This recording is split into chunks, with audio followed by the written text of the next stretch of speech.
Et donc, l'immeuble participation de Sylvain. Donc on va parler un petit peu, donc on est en mer évidemment. L'idée c'est de chaque fois cet atelier ça soit éducatif. Celui-là tu peux, oui.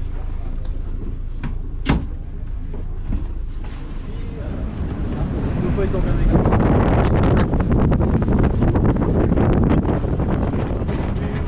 C'est toujours ça qui est... Ah ça y est. La choc de ce côté-ci? Ouais, c'est bon.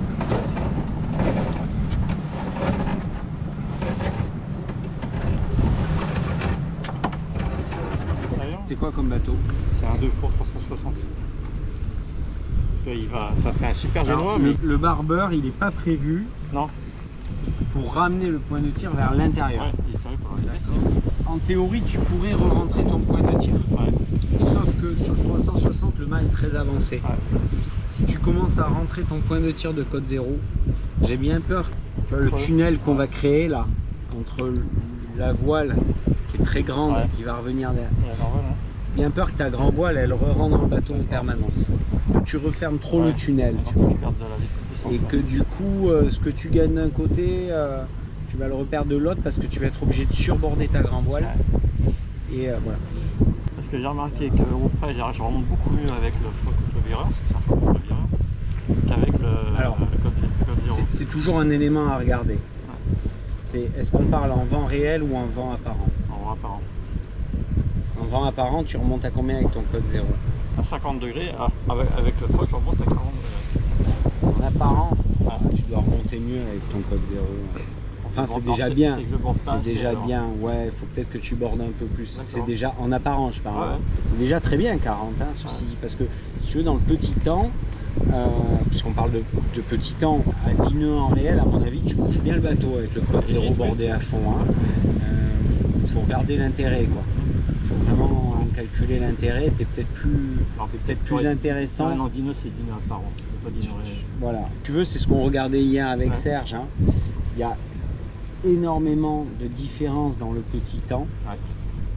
Quand on remonte au vent avec des voiles qui sont d'une surface très grande, on se crée un vent apparent de fou.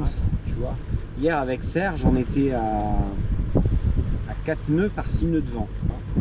Globalement, 4 nœuds par 6 nœuds de vent, ça veut dire que plus de 50% de l'apparent, c'est du vent qu'on se crée nous.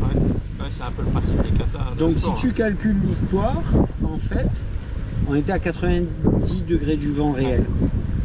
40 de l'apparent, mais 90 du réel. C'est monstrueux. Mais tu peux pas techniquement mettre ton pilote, je parle en mode vent ou en mode vent, hein, tu peux pas le mettre si tu n'as pas lancé ton bateau. Il saura pas faire. Parce que le cône il va tellement se réduire et bouger que le pilote il va être perdu. Tu es obligé d'établir, d'avancer et puis ensuite de régler ton pilote. Après à mon avis tu peux border un peu plus, éventuellement essayer de le rentrer, mais c'est pas vraiment c'est plutôt, si tu veux, il y a un mot pour ça, c'est pas barbeur, c'est in-hauler. Voilà.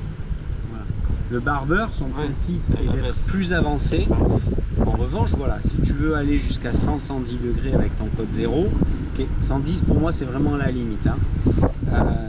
Si tu veux vraiment pouvoir y aller en te disant je suis stable, j'avance bien,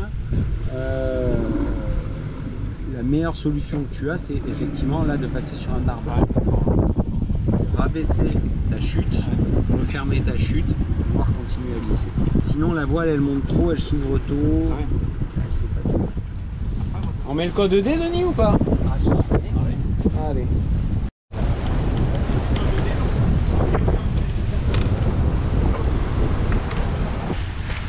Là, il a mal roulé. Hein. On va rouler le génois. On la calera en rentrant.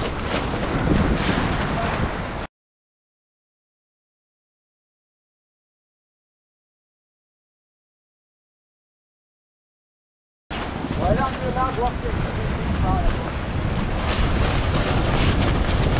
ouais. Si tu veux monter au luminaire, là c'est le carrelage.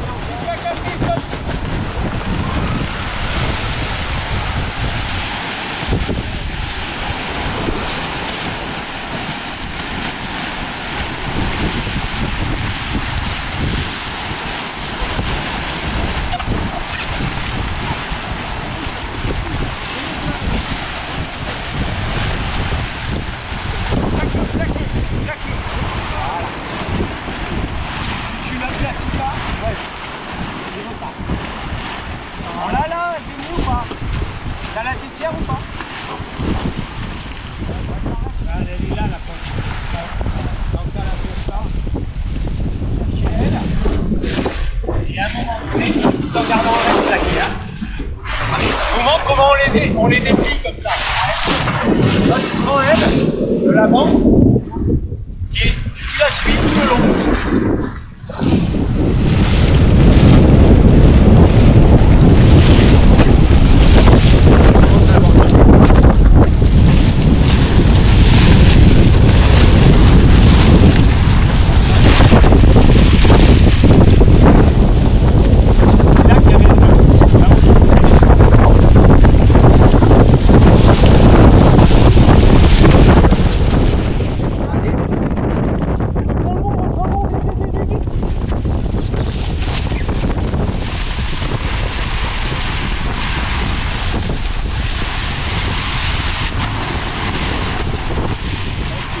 Allez au winch. Toque les coudes, toque les coudes. Grand malade. Elle a pas lâché. Ah ouais,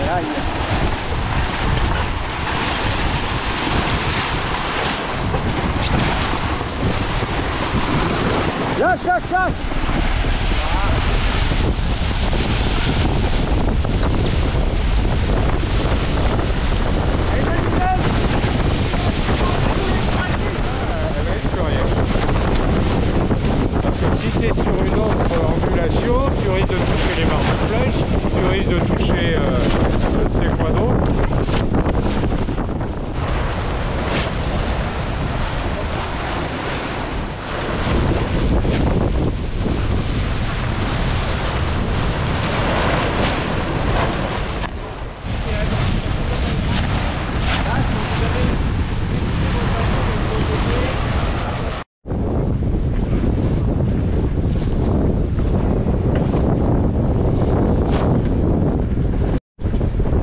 9,4. Alors vous voyez, c'est ce que je dis souvent, le ski asymétrique ou le code des boîtes,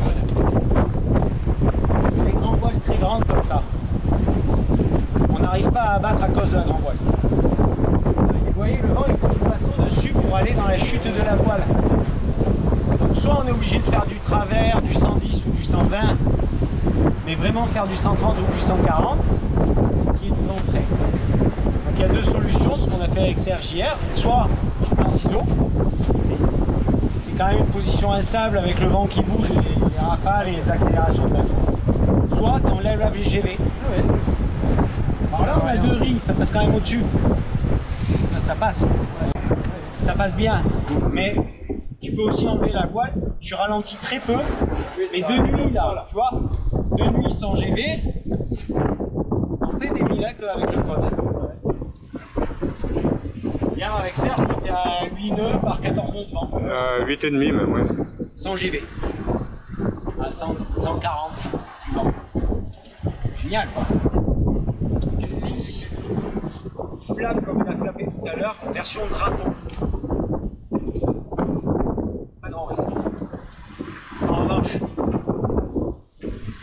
si tu pars au lof, finis dans les barres de flèche, on verra à l'affalage, vous verrez, ça se passe plutôt bien aussi. Je me mets à 90 degrés du vent. Je choque les poutres complètement. Il va faire du bruit. Il va faire le drapeau. Il fasse le drapeau. Par contre, ne mettez pas de mousqueton sur les écoutes parce que vous allez le découper. Le chess. Mani, textile, il va me sortir. Je le vois venir. Ouais, j'ai rien dit. Non, derrière toi, tu te mets à 90, tu mets le pilote auto, tu vas devant. Tu veux qu'on roule? Ouais. Alors là, c'est pas de te dire. La flèche elle se rapproche vite quand même.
recouvrement, ça suppose dans quelles conditions?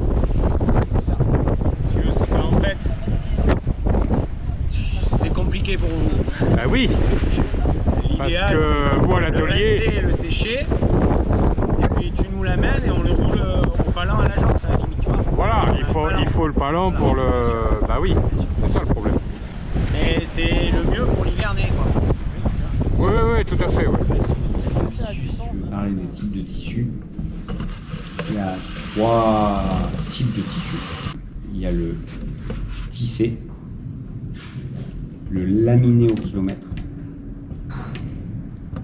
et le laminé sur mesure. Le tissé, bah, on sait tous ce que c'est, un t-shirt, un polo, mais globalement, le problème du tissé, c'est ça. C'est que si je tire sur le vertical, j'aligne les fibres. Donc tu vois, si là, on dit que j'ai ma drisse et là, j'ai mon point d'écoute, et que je suis aligné comme ça, tu vois, dans mon tissu, ça ne bougera pas, quoi. Parce que mes fibres, elles sont verticales. Ok.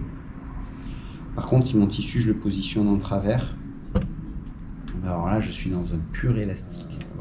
Après, si je peux me permettre, là, ce matin, tu as choisi la chemise par rapport à ton intervention de cet après-midi ou pas?